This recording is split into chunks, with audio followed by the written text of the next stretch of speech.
this week's episode of Not Your Mama's Podcast. And today's special guest is Dr. Corinne Auman, a pioneering voice in challenging ageism and reshaping perceptions of aging through her book, Keenagers, and her work as founder of Choice Care Navigators. Dr. Corinne, thank you so much for coming on the podcast today. It's such an honor to have you on.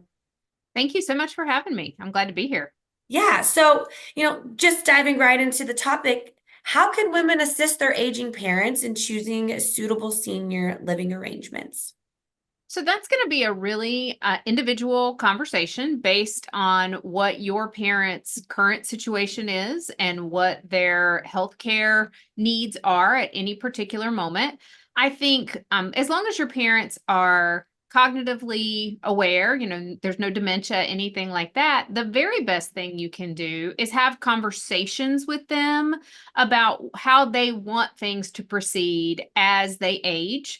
And as things change. So do they want to try to stay in the home as long as possible? And if that's the case, what can we be doing right now to make the home senior friendly, right? Can we put in grab bars? Can we renovate the shower? Are there things that can be done before we need them to make the house really suitable for aging in place? Or if they're thinking they want to move to a senior living community, which ones do appeal to them? Where do they have friends that are already living? Those kinds of things to help families make decisions and be prepared for when those decisions have to be made. The biggest mistake I see families make is that they don't talk about any of this until there is some sort of crisis, and then everybody's in a panic, and one child thinks that they know what the parents would want to have happen, and the other adult child thinks that they know what the parents would want, and they don't agree. And so now we're fighting and everybody's really stressed out. So the biggest thing is, let's talk about how we want life to proceed as we grow older, so that everybody's on the same page and we can make appropriate plans. And if anything happens, if there's any sort of crisis, we know, hey, mom's going to have to go to assisted living, and she's already looked at that one that's on Sunset Street. She really liked it. Let's call and see if they have availability. Those are the real steps, the planning and the talking ahead of time. Yeah, and I think also one thing that's important, if like you do have grandparents or your parents in those senior living places, like to go visit them. You Oh, know, yeah. I always try to make it a point to go have lunch with my grandpa like once a week, as he's in one of those places, to see them, because sometimes I feel like they get kind of like forgotten about, you Mm. know? In some instances, you know what I mean? Like, I don't know. I just feel like sometimes I walk in there and it just, people want that interaction, and they love, even like the residents, um, they love seeing like young faces coming in and saying hi. And, I think it's important to always like still keep that communication, because I feel like sometimes they get left behind. Well, one of the big benefits of actually moving into any sort of senior living is that there is the social interaction that they Mhm. get with the other residents that are in the Yeah. community. And the communities always have social programs and activities and things going on. But of course, they still want to see their family members. They want those folks to come visit. But when people stay at home as long as possible, there's benefits to that too. But often, as our health changes, being in your home can be very socially isolating, because if your family isn't coming to visit and you're at home and there's nobody else around, Yeah. then that's really lonely and can lead to depression and other issues. So the retirement communities have that social interaction built in because there's so many people there. But it is still really important to go visit, because I can tell you from experience, the people who get the very best care in those communities are the ones who have family members visit on a regular basis, because Yeah. the staff gets to know you. The staff knows that people are coming in and out and checking on that individual. And it just leads to a much better outcome, Yeah. both for your loved one, because they know that you care about them, and because the staff is aware that you are there and you're involved and you're going to talk to them if things aren't going well. Yeah. And so, what practical steps can women take to challenge that ageism in their careers and healthcare experiences?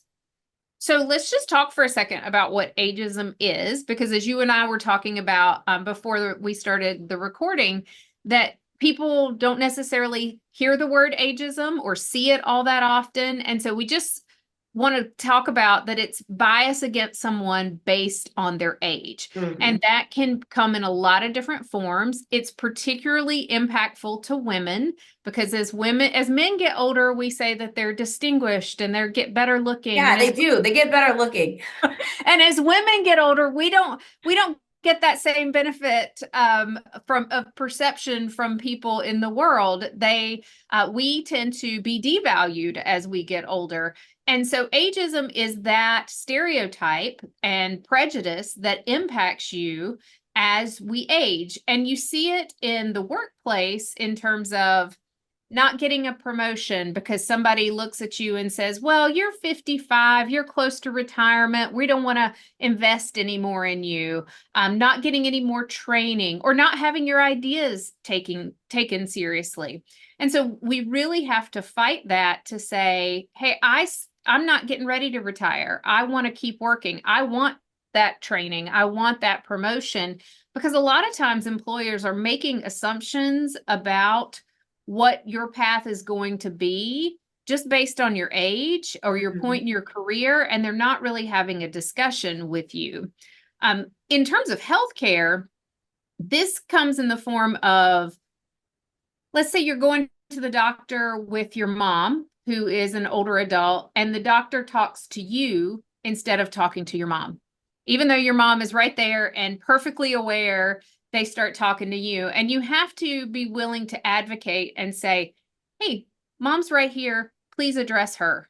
Yeah. Or the other thing that happens is you'll have older adults who go into the doctor, and actually this starts happening in middle age. When you go into the doctor and you tell them you have a problem, and they kind of say, "Well, what do you expect? You're getting older, right? Like you've got this ache or pain. It's just because you're getting older." And my favorite example of this is someone I know who had a shoulder pain, and they went to the doctor, and the doctor said, "Well, you're just getting older." And they were like, yes, and I also have this other shoulder that is 65 years old and it doesn't hurt. So Yeah. could we investigate the one that does? So you have to be willing to speak up and advocate for yourself in those situations because people are making assumptions about you based on your age. And if you don't fight it, you're not going to get a good outcome. Yeah. It is true. I think ageism is a real thing. Mhm. Mhm. And then so can you offer advice, on how women can redefine their retirement to find that continued fulfillment and purpose? So one of the biggest myths we have as a culture is that retirement, you're going to retire at 65 and it's just going to be bliss after that, right? You're going to do your favorite hobby and you're going to travel the world and it's going to be wonderful. And retirement can be really wonderful, but one of the things that people have to understand is that when you are doing retirement planning, you do need to focus on money, right? That the wealth part of it, nobody wants to run out of money. But you also need to do retirement planning for your social interactions as well as your health. How are you going to talk? How are you going to keep yourself healthy and active?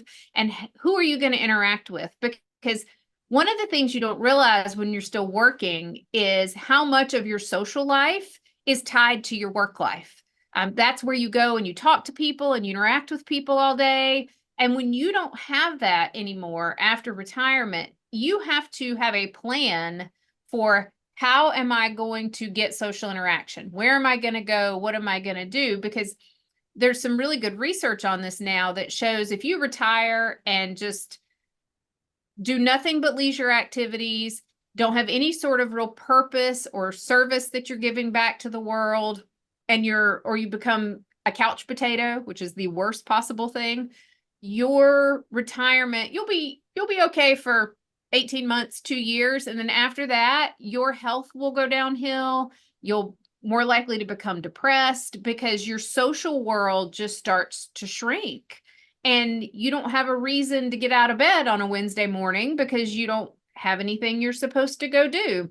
So the social planning and the health planning are as essential in your retirement plan as the money is. Yeah. Yeah, I've seen that. I've seen, people go into retirement and I've seen them thrive by having those like communities and like staying active. And I've seen kind of people, dwindle away because, like you said, they don't have that motivation to get up in the morning or to go out and do things. And they end up just kind of like sitting on the couch and you can see them. I have seen that. So, I mean, I think it's very important and people don't really think about it that much sometimes. You know what I mean? So I think it's good to kind of bring it out there and bring awareness. I was like, how would I want my retirement to look like? Like who, like, you know what I mean? Like how would I be thriving my best in retirement? And I think that's a good thing to bring up, start thinking about that. And Absolutely. like Because if you don't plan for it, it won't happen. exactly, exactly. And so what are some simple strategies people can take to adopt to maintain that resilience and that personal growth as they age? So the biggest thing is continuing to find purpose. I mean, when you think about retirement and growing older, um, traditional retirement, you retired at 65 and you had a few years of retirement before we would expect you to pass away. Today, if you retire at 65, you're probably looking at 2 or 3 decades of time ahead of you. And what is essential there is purpose. Mhm. Having and that purpose can be a lot of different things. Sometimes people go, oh, you just want everybody to work until they're dead, and that's not it at all. What I want is for you to have a reason to get motivated, to get going every day, and to have something that's really bringing you joy in your life. So I've met all kinds of seniors that are doing things like started a new business in retirement, went back and started a whole new career in a different area, started a nonprofit. They're volunteering all the time. They are caregiving for grandchildren, things like that. And those are the things that give their life joy and meaning. And that's what's essential, more than anything else. Yeah. Is there anything else you'd like to add before we dive into our next segment? No, I think that's it. Yeah, no, I think I love this topic. I love talking about it. I have parents that are in retirement and, I tell them like, get out there, you gotta be active and like do all those things. So I do think it's a very important thing because, even like someone from my age and they have like parents kind of going into retirement, it's good to kind of like have that conversation with them, because it's where they're at in their stage of life and stuff. So I love Yeah. that we're talking about this. Well, Dr. Corinne, it is time for the Power Mom Chronicles, and I cannot wait to dive into your answers. And my first question to you is who and what inspires you? So, as you mentioned in the intro, I have recently written a book called Keenagers with a K. And in that book, I got to interview a whole bunch of seniors and talk, about what their life is like and what they're doing. And those are the people who really inspire me because those are the people who really have opened my own eyes and in terms of what life can be like and how much there is to look forward to and how all these kind of stereotypes we're told about, everything's downhill and it's all terrible, just aren't true. And so those people really give me great hope for my own future and really inspire me to want to make the most of not only the time I have right now, but to really look forward to an older adulthood. And what's the essential part of your daily routine? So I laughed when you sent this question earlier because this is going to seem silly. I know I've seen somewhere that, somebody else said this, but I think it's really true. Making my bed Oh, I every had a morning. feeling you were going to say that for some reason. I knew you were going to say that. I mean, it seems so silly in some ways, but I know that like if my bed isn't made, somehow my life feels chaotic. Yes. Um, and I don't even like to, even if I take a nap during the day, I don't like to unmake the bed. That I'm gonna get a blankie and lay on top. I want the bed to stay made. And so it I every morning I do it. I don't even think about it. And if that doesn't happen, I'd be like, what is wrong? Like everything has gone crazy if that didn't happen. There's something about walking into your bedroom at the end of the day and having that bed made. Hmm. Like even if the room's like a little messy around the sides, like it feels clean and like a nice sanctuary to walk into when your bed's made. Yep. Yep. I'd agree with that.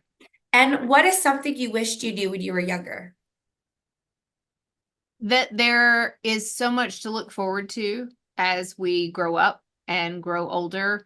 I think when we are young, we kind of look at adults and older adults as other, and something we don't want to be, right? Like we don't want to be old, heaven forbid. I mean, even though there's only one alternative to growing older, which none of us really want either, I think I wish I could convince my younger self of that. And I wish I could convince younger people just in general that there's so much to look forward to, that the anti-aging marketers don't want you to know, right? Like Yeah. they want to keep you fearful so that you'll buy all the skin creams when really there is so much to look forward to.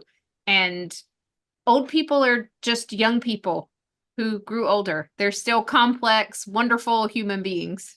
Yeah. I feel like the older I get, I still feel like a child inside. Mm-hmm. Like And I so may do the look older, 80-year-old. but I still feel like a kid inside. Mm-hmm. Mm-hmm.